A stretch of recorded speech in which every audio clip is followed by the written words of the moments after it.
नमस्कार, जनता टीवी में आपका स्वागत है। मैं हूं आपके साथ वरुण गोयल।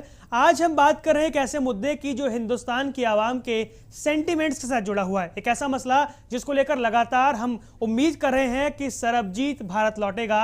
22 साल सरबजीत पाकिस्तान की जेल में बंद है। पाकिस्तान की लाहौर जेल में बंद भारतीय नागरिक सरबजीत सिंह ने अपनी जान को खतरा बताया है। अपनी बहन को लिखे पत्र में सरबजीत ने कहा कि उसे खाने में जहर देकर मारने की साजिश की जा सकती है।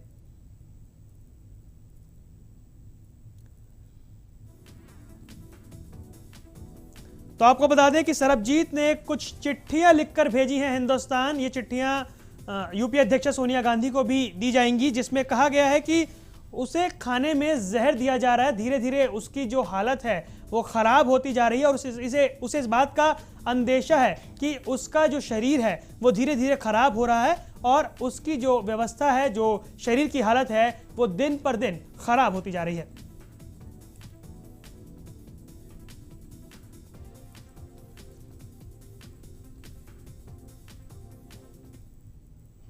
तो ये पूरा मसला कितना अहम, कितना संजीदा है आप जानते हैं और इस पूरे मसले पर बात करने के लिए आज हमारे साथ हमारे स्टूडियो में मौजूद हैं। हमारे साथ बेहद खास मेहमान पाकिस्तान से आए हैं सरबजीत के वकील, जो सरबजीत का केस लड़ रहे हैं। सरबजीत के वकील ओवैस शेख साहब हमारे साथ मौजूद हैं। शेख साहब, स्वागत है आपका।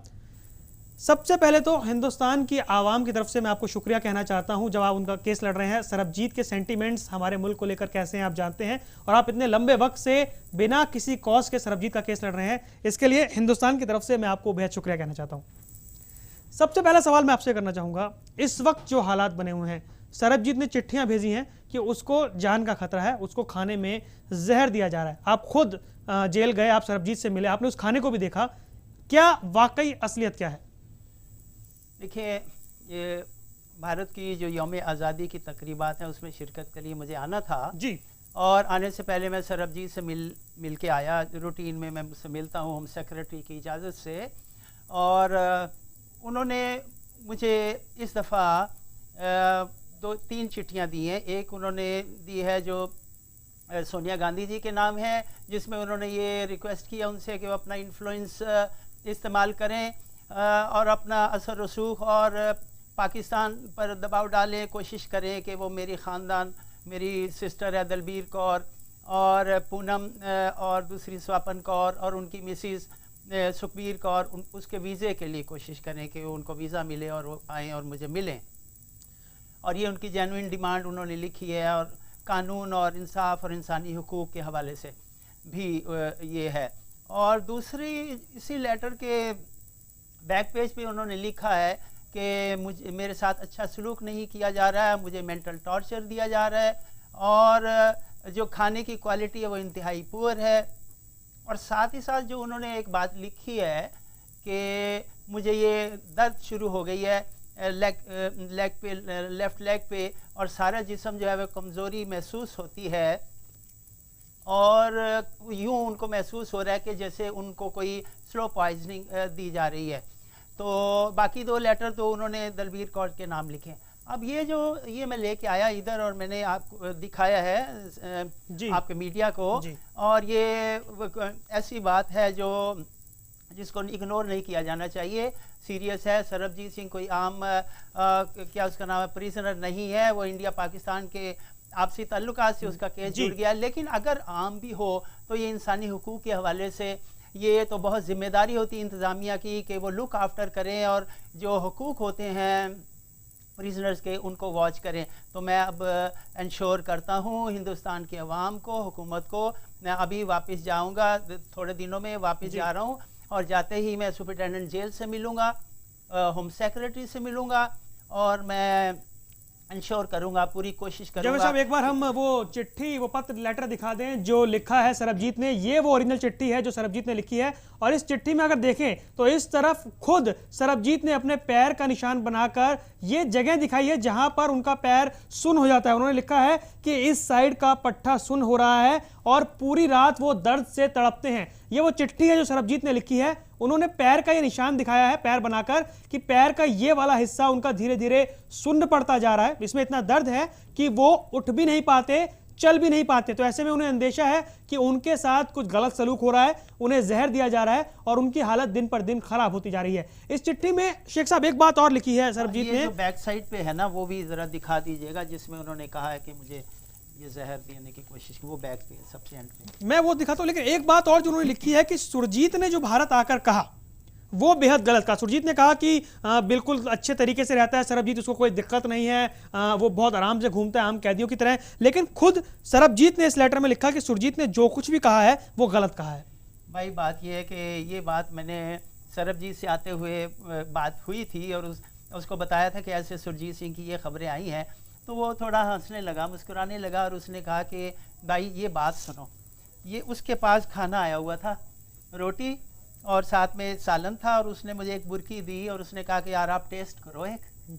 तो मैंने वाकई वो टेस्ट किया और वो that was really bad taste. और मैं इसका विटनेस हूँ कि बहुत ही अच्छा नहीं था, बहुत ही ख़राब था खाना। और दूसरी बात यह है कि उसने ये कहा कि अगर सुरजीत सिंह के साथ मुझे नहीं पता कि भाई वीआईपी सलूक हो रहा था, उसको बड़ा अच्छा खाना दिया जा रहा था, और ये उसने मुझे कहा कि देख लो मेरे साथ जो कुछ हो रहा है। शेख साहब खुद बता रहे हैं कि खाने की क्वालिटी बेहद खराब थी। शेख साहब हमारे साथ भोपाल से हमारे कॉलर जुड़ रहे हैं जो आपसे कुछ जानना चाहते हैं। हरीश हमारे साथ जुड़ रहे हैं। हरीश, स्वागत है आपका, पूछिए क्या पूछना चाहते हैं आप शेख साहब से। सबसे पहले तो शेख साहब को हिंदुस्तान की पूरी अवाम की तरफ से ढेर सारा इस्तकबाल, जो वो लगातार सरबजीत के मामलों को लड़ रहे हैं और इस मामले में हिंदुस्तानियों की ये जो भी भावनाएं हैं वो व्यक्त कर रहे हैं, इसके लिए उनका ढेर सारा इस्तकबाल हिंदुस्तान की तरफ से। पहला सवाल मेरा ये प्रश्न होगा शेख साहब से कि जिस प्रकार से सरबजीत ने चिट्ठी लिखी है और उसमें उन्होंने कहा है कि उन्हें काफी प्रताड़नाएं दी जा रही हैं, तो इस मामले में पाकिस्तान की जो ह्यूमन राइट कमीशन है या पाकिस्तान का जो गवर्नमेंट है, कैदियों के इस मामले को कितना संगीन मानती है और इसमें किस प्रकार की कार्रवाई की संभावना होती है। और दूसरा ये कि जब राष्ट्रपति ने इनकी सजाए मौत को खत्म कर दिया और उसे उम्र कैद कर दी और अभी अभी जो रिहाइयां हुई हैं, तो और रिहाइयां सरबजीत की रिहाई में इतनी हम आपका सवाल रखते हैं। ठीक है, पहली बात तो ये है भाई कि मैं अभी वापस जाके तो इसको इंश्योर करूंगा, जैसा कि मैंने आपको पहले ही बताया कि होम सेक्रेटरी से मिलूंगा और सुपरिटेंडेंट जेल से और इंटीरियर मिनिस्ट्री से भी बात करूंगा। और मुझे ये जो अभी पता चला है कि स्पोक्स पर्सन जो एक्सटर्नल अफेयर्स मिनिस्ट्री के, उन्होंने मुझे कहा कि आपको किसी तरह की हेल्प की ज़रूरत है तो बताएं। तो इंडियन हाई कमीशन जो है, मैं ये चाहूँगा कि वो एक विज़िट करें, मेरे साथ करें या ख़ुद करें और सरबजीत सिंह को ख़ुद देखें और इत्मीनान दिलाएं। और मैं हिंदुस्तान के अवाम को यकीन दिलाता हूं कि मैं पूरी कोशिश करूंगा कि ये सारा मामला हल हो। अगर कुछ मसला हल ना हुआ, आगे ना चला, तो फिर मैं कोर्ट ऑफ लॉ में जाऊंगा और वहाँ वो कोर्ट जो है वो पूरी तरह से इसको देखेगा और वो सुपरिटेंडेंट जेल को बुलाएगा, उसकी रिपोर्ट मंगवाएगा। और दूसरी एक बात जो इन्होंने दूसरा सवाल किया था वो बड़ा अहम था, ह्यूमन राइट्स कमीशन जो पाकिस्तान का है, हाँ, वो इनको कैसे देखता है? तो मेरे भाई, मैं ये देखिए कि पाकिस्तान की सिविल सोसाइटी जो है वो भी अवेयर है और ये ह्यूमन राइट्स का मामला है और ये सिर्फ सरबजीत के साथ ही नहीं, हर के साथ होना चाहिए कि जो इंसानी हुकूक है उसको प्रोवाइड किया जाए, उसको प्रोटेक्ट किया जाए और देखा जाए। तो मैं वहाँ जाके पूरी कोशिश करूँगा कि इस मामले में बाकी जनता को भी साथ जोड़ूँ। शाह साहब, क्योंकि शेख साहब हिंदुस्तान की जनता आपसे सवाल करना चाहती है, बहुत कॉल्स हमें आ रहे हैं। शुभेंदु बत्रा हमारे साथ जुड़ रहे हैं पंजाब से, स्वागत है आपका, पूछिए क्या पूछना चाहते हैं आप शेख साहब से। शुभेंदु, आप हमें सुन पा रहे हैं? नमस्ते सर जी, रखिए अपनी राय, पूछिए क्या पूछना चाहते हैं आप शेख साहब से। सर मैं आपसे, मेरा एक ही क्वेश्चन है कि हेलो जी पूछें। सर सरबजीत जी की रिहाई कब पॉसिबल है? हाँ, ये मैं बता दूं, इससे पहले भी कॉलर ने ये बात की है। तो सरबजीत सिंह की जो डेथ पेनल्टी है उसको लाइफ इम्प्रिजनमेंट अभी नहीं किया गया, ये पहले उनको गलतफहमी हुई थी। मैंने जो मर्सी पटिशन दाखिल की हुई है वो अंडर कंसिडरेशन है और जनाब हमारे आसिफ अली जरदारी साहब के पास है और वो लाइफ इम्प्रिजनमेंट को डेथ पेनल्टी को कम्यूट कर दें लाइफ इम्प्रिजनमेंट में, तो फिर सरबजीत की रिहाई होगी।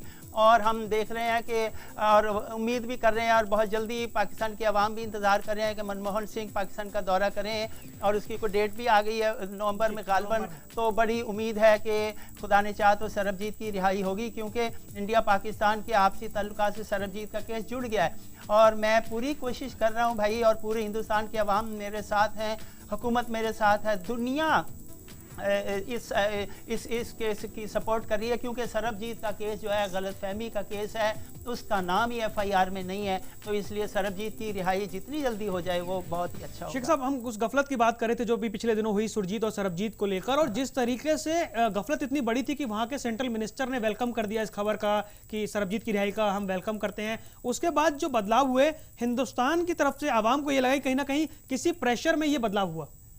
हाँ, ये बात है। मैं आपको बताऊं कि सुरजीत सिंह और सरबजीत सिंह का केस एक जैसा नहीं है। ये जैसा कि कहा गया गलतफहमी हुई है। भाई अगर गलतफहमी हुई है तो कौन जिम्मेदार है? इतनी बड़ी गलतफहमी है और इतना बड़ा आपने ब्लंडर कर दिया। आपको नहीं पता कि सरबजीत सिंह के फैमिली के साथ क्या होगा और हिंदुस्तान के अवाम के क्या जज्बात होंगे, कि आपने बड़ी आसानी से कह दिया कि गलतफहमी हुई है और ये सारा कुछ आपने क्लियर कर दिया और टीवी पे भी आ गया और अनाउंसमेंट भी हो गई कि जी सरबजीत रिहा हो रहा है, और फिर बाद में आपने कह दिया कि सरबजीत और सुरजीत वो तो गलतफहमी होगी। गलतफहमी की बात मैं नहीं मानता। दूसरी बात मैं आपको बताऊं कि सुरजीत सिंह का केस मैंने ही लड़ा, कोर्ट में लड़ा, 4-5 महीने लड़ा और कोर्ट के ऑर्डर से सुरजीत सिंह रिहा हुआ और उन्होंने कहा कि 3 महीने के अंदर हम इसको रिहा कर देंगे, और हुआ। और सुरजीत सिंह का केस कैपिटल पनिशमेंट का केस नहीं है। सुरजीत सिंह को फांसी की सज़ा को पिछले गुलाम इसाक खान ने कम्यूट कर दिया था लाइफ इम्प्रिजनमेंट में, और वो 25 साल गुजार चुके थे, 5 साल ज़्यादा हो चुके थे उनको जेल में। और सरबजीत का केस जो है वो कैपिटल पनिशमेंट का है। तो there is a lot of difference, hell of difference. ये बात मानने कोई प्रेशर था कि, लेकिन अब बात जो प्रेशर की है, मैं आप बेहतर समझते हैं हालात क्या है या अल्लाह जाने के पीछे की बात क्या हो सकती है, लेकिन बहरहाल ऐसी गफलत होनी नहीं चाहिए। शेख साहब, एक और बड़ा सवाल होता है कि हिंदुस्तान की तरफ से एक पहल हुई, डॉक्टर खलील चिश्ती जिनका इतना नाम था, उनको हिंदुस्तान ने रिहा करके भेजा। तो ऐसे में उम्मीद की जा रही थी कि अब इसके बदले में सरबजीत हिंदुस्तान आएगा। जज्बात जिस तरह के जुड़े हैं, 22 साल हो चुके हैं, तो वो जब ऐसा कुछ हुआ नहीं तो हिंदुस्तान की आवाम में कहीं ना कहीं जाहिर सी बात थी वो मायूसी छा गई जिसकी उम्मीद नहीं कर रहे थे। ये बात तो आपकी सही है, पूरी तरह से काफ़ी उम्मीद हो गई थी। और जब वो डॉक्टर खलील चिश्ती रिहा हुए तो उसी वक्त फ़ौरन ही मैंने पिटीशन दाखिल की, मर्सी पिटीशन सदर साहब को, और उसमें मैंने काफ़ी डिटेल से चीज़ें लिखी। और मैंने कहा कि जी अब चूँकि जब आप पाकिस्तान इंडिया तशरीफ़ ले गए थे और वज़ीर आज़म से आपने रिक्वेस्ट की थी कि इंसानी बुनियादों पर डॉक्टर खलील चिश्ती को रिहा करो, और उन्होंने रिहा कर दिया, तो सिमिलर जो गुड जेस्चर है रेसिप्रोकेट होना चाहिए, आपको भी रिहा करना चाहिए। इसके अलावा मैंने उस पिटीशन में ये भी लिखा कि सरबजीत के केस में ये कमियां हैं, ये खामियां हैं, ये कमज़ोरियां हैं। सुप्रीम कोर्ट ने सिर्फ 2 नोटिस पर सरबजीत के जब पिछले वकील अपीयर नहीं हुए तो एक्स पार्टी फैसला कर दिया, वो नहीं होना चाहिए था। ये अजीब सी बात है। और उसके अलावा ये मिसटेकन आइडेंटिटी का केस है, सरबजीत का नाम ही FIR में नहीं, ये सारी बातें लिखी थी। और वो मर्सी पिटीशन अंडर कंसिडरेशन है, ये इस बात का मुझे इल्म है बाकायदा से, बिल्कुल। लेकिन अब वो कब रिहा करते हैं, ये उनको चाहिए कि इस पर पॉलिटिक्स ना करें। पूरा आवाम भी ये चाहता है, हिंदुस्तान का भी, साथ साथ पाकिस्तान के आवाम में हम देख रहे हैं, सिविल सोसाइटी है, ह्यूमन राइट्स से कुछ लोग ऐसे कह रहे हैं कि अब सरबजीत को रिहा कर देना चाहिए, काफ़ी हो चुका। और जो रिश्ते बेहतर करने की हम बात करते हैं उस लिहाज से ये कहीं ना कहीं बेहद अच्छा होगा अगर सरबजीत को रिहा कर दिया जाता है। ये मुझे आपकी बात से पूरी तरह इत्तेफाक है। और मैं साथ ही ये कहूँगा कि सिविल सोसाइटी को मैं बहुत जिम्मेदार करार दे रहा हूँ दोनों मुल्कों की, कि वो इतने अहम इशू को जो इंडिया पाकिस्तान के आपसी ताल्लुकात से जुड़े हुए हैं, ये प्रिजनर्स का जो इशू है, तो उस पर कोर्ट, दोनों मुल्कों के कोर्ट ऑर्डर कर चुके हैं। मैंने जो प्रिजनर्स का केस किया इंडिया में, इंडिया के प्रिजनर्स का, तो उसमें 32 इंडियन प्रिजनर्स जो कि who have completed their term of imprisonment, उनको ऑर्डर हुए कि रिलीज़ करो। इंडिया के सुप्रीम कोर्ट ने भी ऑर्डर किए, लेकिन उस पर इम्प्लीमेंटेशन नहीं हो रही। तो ये मैं रिक्वेस्ट करूँगा दोनों मुल्कों की सिविल सोसाइटी से कि वो कम अज़ कम अपने अपनी हुकूमतों पर जोर डालें, इस्लामाबाद और दिल्ली पर भी, कि जो एक दूसरे के कैदी हैं उनको रिहा करें। शेख साहब, जब भी आप हिंदुस्तान आते हैं हिंदुस्तानी आपको बेहद उम्मीद की तरफ से देखते हैं कि आप इस तरह की कोशिश कर रहे हैं। हमने पहले भी कहा, हम कॉलर्स को सुन रहे थे, वो आपको शुक्रिया अदा कर रहे हैं कि आप सरबजीत का केस लड़ रहे हैं। 22 साल हो चुके हैं, कितनी उम्मीद की जाए कि हम सरबजीत को हिंदुस्तान में देख पाएंगे?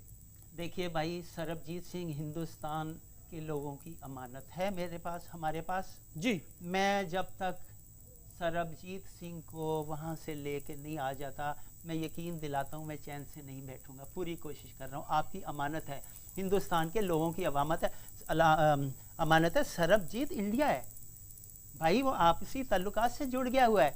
और सरबजीत का केस क्यों पूरी दुनिया सपोर्ट कर रही है? इसलिए कि कमज़ोर बुनियादों पर है, गलत फहमी पर है। और जो असल बंदा है उसके बारे में भी मैंने सारे सबूत दे दिए थे। केस रीओपनिंग के लिए मैंने सुप्रीम कोर्ट में दाखिल कर दिया, तो शक का फ़ायदा तो दो ना। तो दूसरी बात है, 2 नोटिस पर सुप्रीम कोर्ट के ने जो फैसला किया, मुझे इसका एहतराम है, आला अदालत है। लेकिन ये है कि इंसाफ के तकाजे पूरे होने चाहिए। कभी ऐसा नहीं हुआ कि किसी ने 2 नोटिस सुप्रीम कोर्ट ने इशू की और फांसी की सज़ा का केस हो और वो वकील अपीयर ना हुआ और आपने एक तरफा फैसला करके तो फांसी की सज़ा को कंफर्म कर दिया हो, तो ये कोई बात मानने शेख साहब, आपके इस जज्बे की हम तारीफ करते हैं। अमित हमारे साथ जुड़ रहे हैं कुरुक्षेत्र से, हमारे कॉलर। स्वागत है आपका, पूछिए क्या पूछना चाहते हैं आप शेख साहब से। अमित, आपको आवाज आ रही है हमारी? हेलो जी अमित, रखिए अपना सवाल। हाँ जी जी हेलो अमित, अपना सवाल रखें, क्या पूछना चाहते हैं आप शेख साहब से? सर, मेरा वकील साहब से सवाल है जी कि क्या पाकिस्तान की नीयत का हिंदुस्तान को पता नहीं है? उन्होंने चिश्ती जी को तो छोड़ दिया, लेकिन क्या सरबजीत की रिहाई के बारे में उनको मालूम नहीं था कि पाकिस्तान की नीयत क्या है? अमित, इस बारे में एक हाथ दे और एक हाथ ले वाली बात नहीं होनी चाहिए थी सर। अमित, इस बारे में पहले बात कर चुके थे। वो कहीं ना कहीं जज्बात सामने आते हैं कि आखिर सुरजीत और सरबजीत को लेकर इतनी गफलत कैसे हो गई, क्या पता नहीं था? और वही जो हम पहले कह रहे थे कि सेंट्रल मिनिस्टर बात ये है कि मैं एक लॉयर हूँ जी, और मैं सिविल सोसाइटी का एक आम बंदा जी, हूँ। अब वो ऊपर के लेवल पे क्या उनकी सोच है, क्यों फैसला बदला, अब ये कौन जानता है। इसलिए मेरी तो जो कोशिश और नीयत है वो सबको पता है और मैं कोशिश ही कर रहा हूँ। मैं क्या बात कर रहे थे डॉक्टर खलील चिश्ती की, जब उन्हें छोड़ा गया पाकिस्तान में बहुत अच्छे तरीके से उसको पॉजिटिव लिया गया कि खलील चिश्ती को हिंदुस्तान ने रिहा किया है। ऐसे में अब उम्मीद की जा रही थी कि सरबजीत को लेकर कुछ पॉजिटिव नोट आएगा। और जैसा कि मैं पहले कह रहा था, एक खबर हमारे पास ये है कि इमरान खान ने कहा कि अगर मैं जरदारी साहब की जगह होता तो सरबजीत को वतन वापस भेज देता। ये पॉजिटिव नोट्स हैं। तो ऐसे में कहीं ना कहीं वहां भी ऐसा माहौल बन रहा है कि अब सरबजीत को रिहा कर देना चाहिए। ये जो अभी आपने, मैं तो अभी हिंदुस्तान में अखबार नहीं पढ़े, लेकिन ये जो इमरान खान के बारे में आपने कहा, तो ये बहुत अच्छी पॉजिटिव सोच है। मैं इमरान खान साहब की तारीफ़ करता हूँ। शुक्र है कि किसी इतने लेवल के पॉलिटिशियन के दिल में भी कुछ इतनी ख्याल आया और इतनी उसने करेज दिखाई है। तो बाकी पॉलिटिशियंस को भी कहता हूँ, यहाँ वो प्राइवेटली मुझे कहते हैं सरबजीत का ठीक है केस, हम आपके साथ हैं, ये वो, लेकिन वो ओपनली क्यों नहीं कहते, मैदान में क्यों नहीं आते? यहाँ पर जो सरबजीत की ये जो इंडिया की इंडिपेंडेंस डे के सेलिब्रेशन पे मैं यहाँ आया हूँ वाघा बॉर्डर पे 4 दिन पहले, तो वहाँ पर एक फॉर्मर लॉ मिनिस्टर थे इकबाल हैदर साहब, वो आए हुए थे और मुझे प्राइवेटली कहते हैं, लेकिन किसी स्पीच में उन्होंने ये बात कही है कि सरबजीत को रिहा करो। तो इसलिए मैं कहता हूँ कि ये जो हिपोक्रेसी होती है ये नहीं होनी चाहिए, किसी तरह भी, इधर हो चाहे उधर हो। कहीं ना कहीं ये लगता है शेख साहब कि जो सरबजीत का मामला था वो सियासत में ज़्यादा फंस गया, बनस्पत जो हमारी पॉलिटिक्स थी उसके अंदर फंस कर रह गया। 22 साल शायद इसीलिए लग गए। ये आपकी बात बिल्कुल सही है, बिल्कुल सही है।